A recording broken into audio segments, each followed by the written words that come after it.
Para dun sa mga nagsasabi na ang dugyot ko daw magluto. Tama.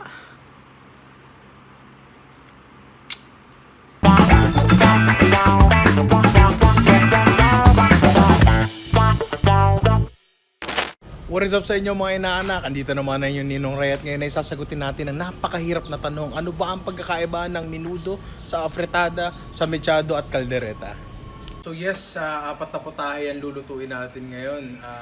Tulad na sinabi ko kanina, menudo, afritada, caldereta at mechado. Ang dami kasi nagtatanong online kung ano-ano ba ang pagkakaiba nila. And ang mabilis na sagot doon is yung proteinang ginagamit, di ba? Pero ang common denominator naman nila lahat is meron sila lahat kamatis, no? Tomato sauce, tomato paste, fresh na kamatis. Pero ako, I don't use tomato sauce. I use tomato paste lagi kasi kaya mong kontrolin ang water content. Dahil basically, ito ay tomato sauce na concentrated. So, mas maganda to kasi mas meron ka lang control over your dish. So, ang apat na dish natin ay magsisimula sa Holy Trinity ng Filipino cooking at yun ay sibuyas, kamatis, at bawang. Pro tip pala, no? Kung madalas ka naman gumamit ng bawang sa daily cooking mo, ang gawin mo is mag-mince ka ng isang malaking batch, say 1 kilo. Tapos ilagay mo sa isang lalagyan na ganyan. Ito, lalagyan nga lang ng ice cream yan eh. Tapos lagyan mo siya ng mantika. Ang gagamitin mo mantika is yung mantikang hindi natutulog. So canola, okay na yon. Corn oil, pwede na rin yon. And it will keep for a week or two sa ref, sa chiller lang. So every time magluluto ka, meron ka nang kukunin na minced garlic. Wala nang kahirap-hirap, hindi ka na magcha-chop ng garlic, hindi ka na magbabalat ng garlic, di ba?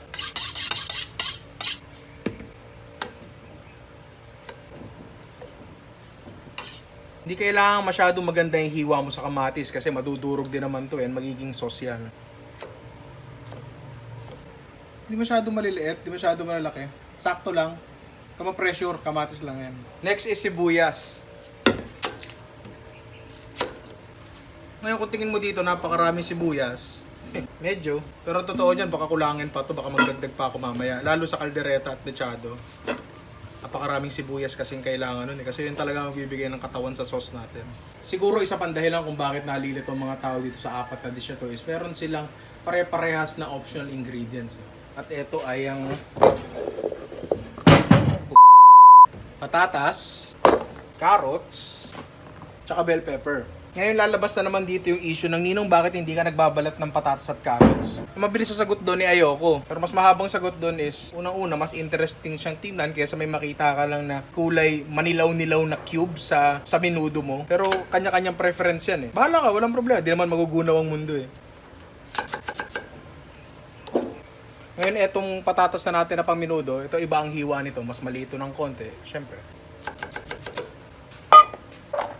Carrots. Ganon din. Hiwain ayon sa luto. Parang ikaw, umarte ayon sa ganda.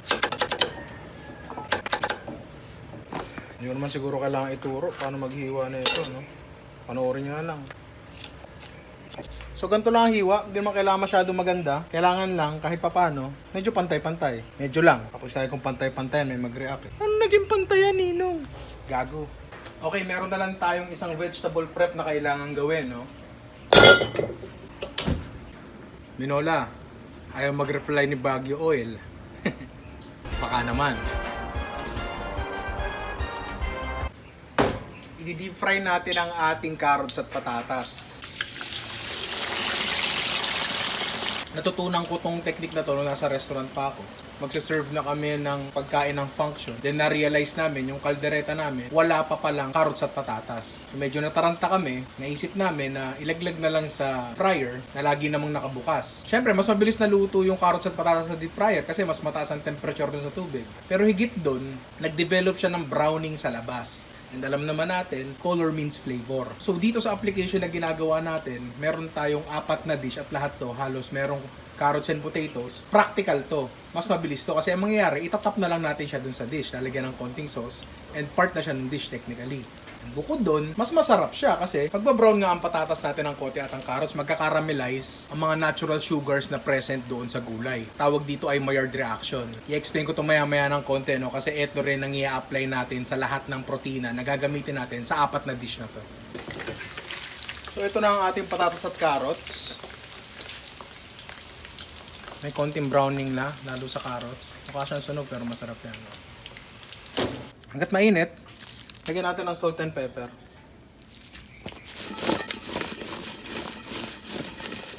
Ito lang, pwede mo nang kainin yan.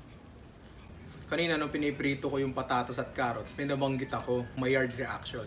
Ngayon, itong Maillard reaction na to, it's just a fancy way of saying pagbabrown ng kahit ano, pagtutusta ng kahit ano. Pwede mo tong gawin sa kahit ano.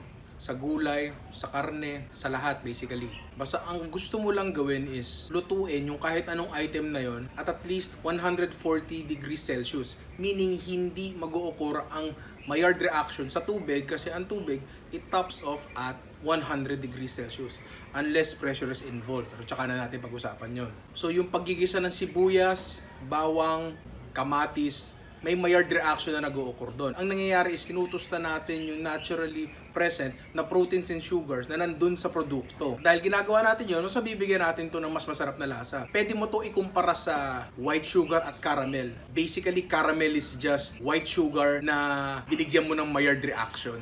Pero ang laki ng pagkakaiba sa lasa niya, di ba? Lahat ng karning gagamitin natin ngayon, it will undergo searing. Meaning, tutustahin natin siya sa high heat bago tayo maglagay ng kahit anong liquid.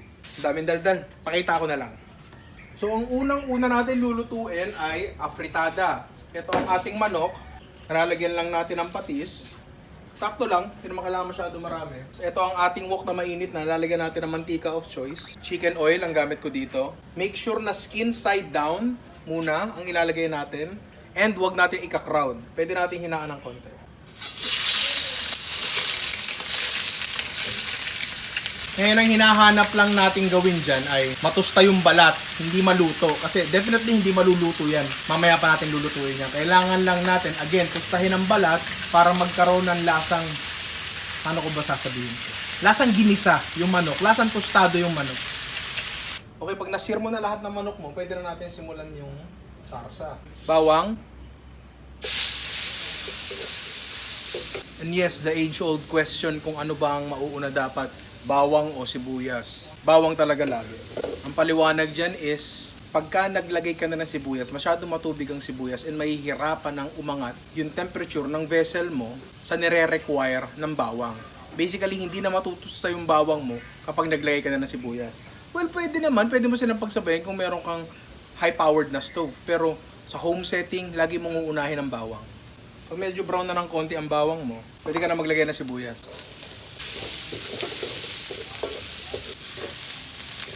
Pagka ganyan, pwede mo nang ilagay ang kamatis.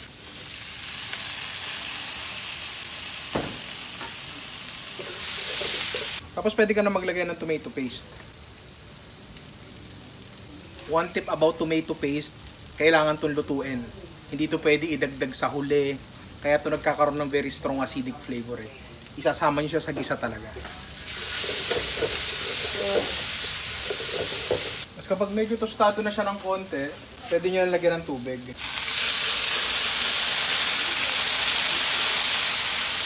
Lagyan ng dahon ng laurel, tsaka patis. Pag kumulo na, pwede natin ilagay ang manok.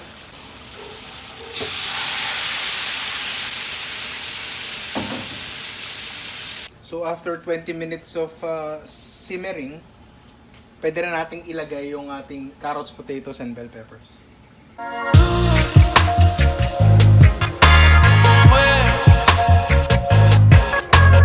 After 5 to 10 minutes, okay na siya. Adjust mo na lang siya for seasoning.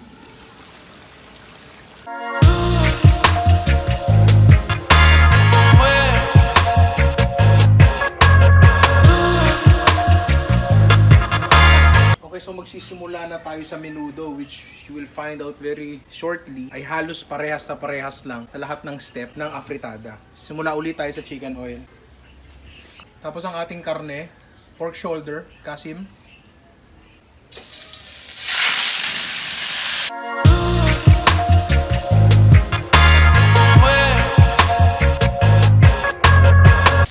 Okay, tulad ng ginawa natin sa manok kanina, sa afritada, tatanggalin natin siya kapag nakuha na natin tusta na gusto natin.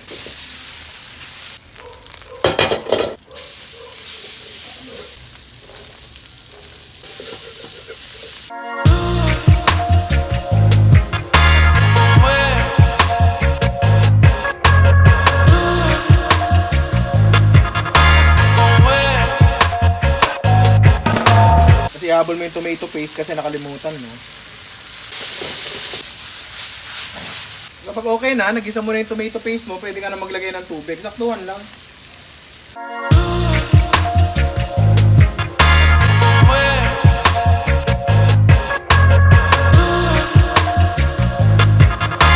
After mga 10 to 15 minutes, pwede nating ilagay ang ating carrots and potatoes.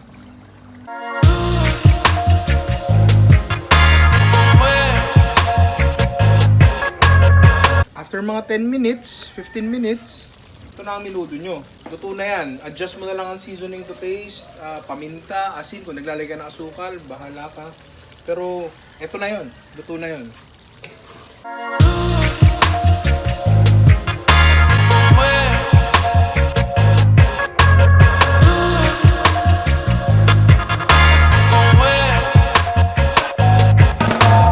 Okay, so ang next dish natin ay caldereta. Maraming nagre-request nitong recipe na to kasi pinost ko dun sa isang food group sa What's Your Ulam Pare, and marami nag-try, marami nagsasabi na masarap daw, so yan, gawin na natin. Ngayon, ganun pa rin na simula natin, isisira pa rin natin ang karne natin for the Maillard reaction.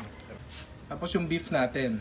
Ang beef na ginamit ko dito ay kalitiran. Sa mga gantong klaseng dishes, pinakamagandang gamitin ay pinakamatigas na parte ng baka.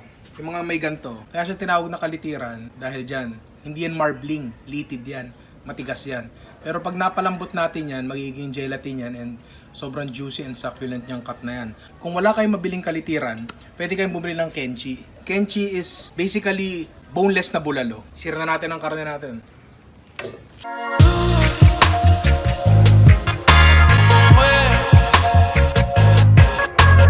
Tapos ganun pa rin, dating gawi. Tatanggalin natin to. Magigisa tayo ng bawang, sibuyas at kamatis.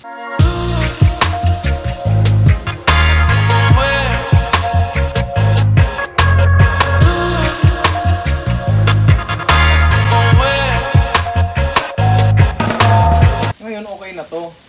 Pero na-realize ko na baka 3 oras tayo magluto pag hindi natin pin-pressure cooker to. So siguro for the sake of practicality, pressure cooker na lang natin. Siyempre, huwag yung sasayangin yan. Yan nga yung ginisa natin eh. Tubigan yan. Tubigan nyo, kayurin nyo. Yan yung lasa ng gisa. Shit. Tapos siyempre, ilagay natin yung karne natin. Of course, patis. Pamintang buo. Dahon ng laurel. And enough water to cover. Tapos lulutuin lang natin siya under pressure for siguro more or less 30 minutes. Gusto ko lang linawin bawat pressure cooker iba-iba. So yung 30 minutes sa akin, baka 25 minutes sa'yo, baka 40 minutes sa iba. Iba-iba talaga. I-check nyo, wala namang problema i-check yan. Okay. Hindi pa siya sobrang lambot, pero tamang-tama lang. Kasi may mga ilalagay pa tayo dito at re-reduce pa natin to. So, maglalagay na tayo ngayon ng gata. Pwede kang gumamit ng fresh gata, pwede kang gumamit ng dilatang gata, kahit ano. Ang susunod na ingredient na ilalagay natin ay Reno liver spread sa halagang 21 pesos isa. Ngayon, hinihintay na lang natin ma-reduce tong sarsa and lumambot pa ng konti yung baka.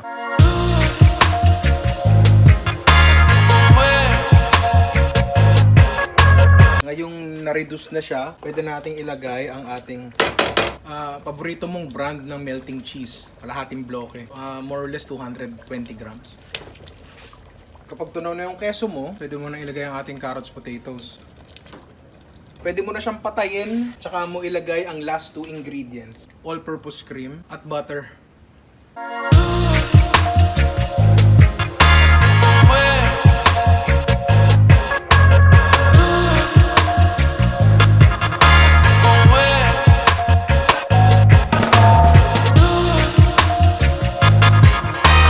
So ang last dish natin ay mechado. Karaniwan ang mechado ay parang kaldereta lang din na inalisan lang ng dairy component.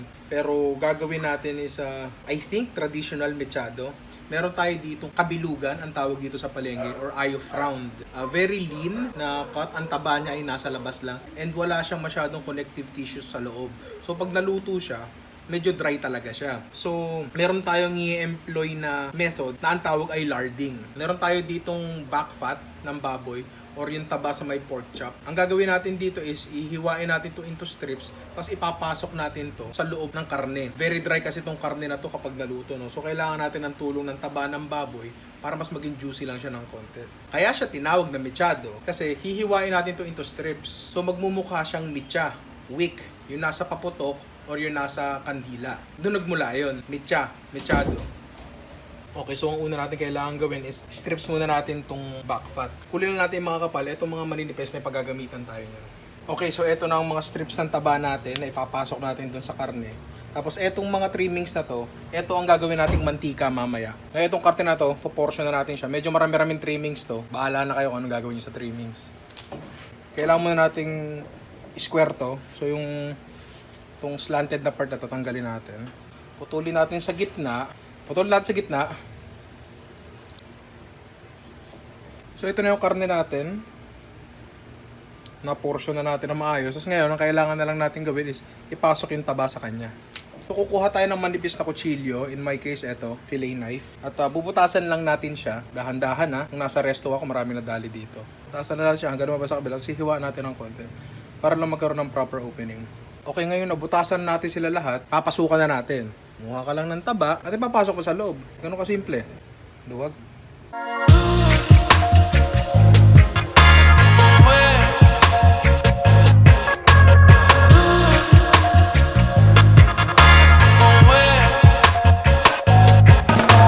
Okay, so i-sear na natin ang ating mechado. Magsisimula tayo sa malamig na cast iron pan. Tapos dito natin ilalagay ang trimmings ng back fat. Pagmamantikain lang natin siya. Pero hindi natin isasagad. So I think okay na siya.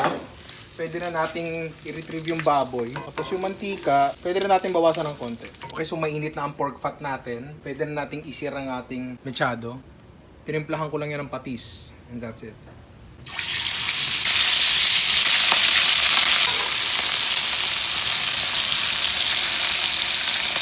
Yan ang hinahanap natin. Medyo tostado. Ang two sides.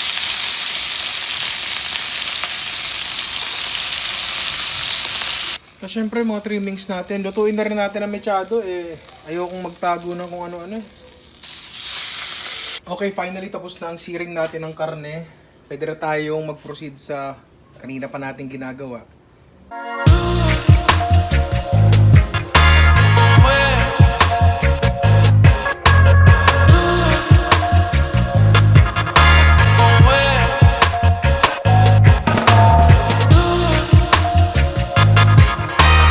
Nagisa nyo na ang tomato paste nyo, lagyan nyo ng yelo. Nadurugin ko dapat kasi tinamad na ako. Makapatay na apoy niya na. Ang dahilan kung bakit natin nilagyan ng yelo yan, kasi ibe-blender natin yan. Pwede mo namang hintayin lumamig, pero ayoko maghintay Total, lalagyan din naman natin ng tubig, ba't di na lang yelo ilagay natin? So malamig na ang ating mixture, pwede natin i-blender.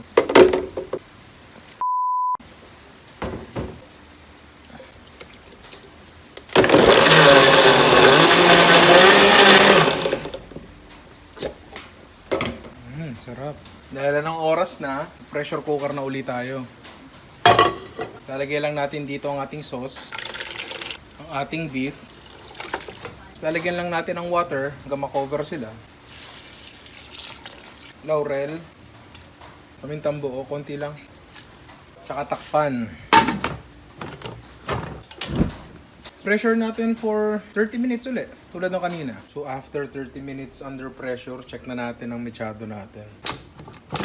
Tapos na lang natin to ng walang pressure. Ayan, pag na-reduce na siya enough and lumutang na yung mantika, malambot na siya, pwede nating ihalo dito ang ating carrots and bell peppers.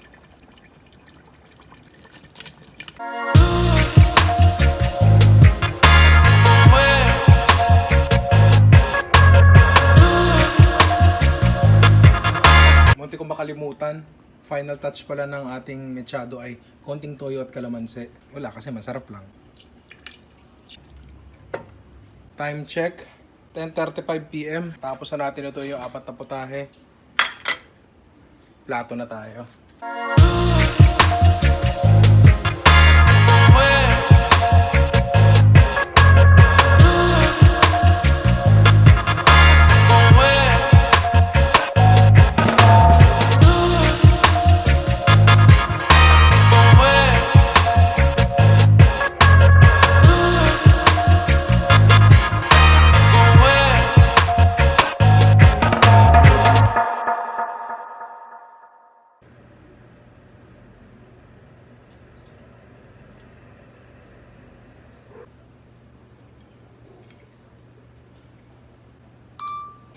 bukas.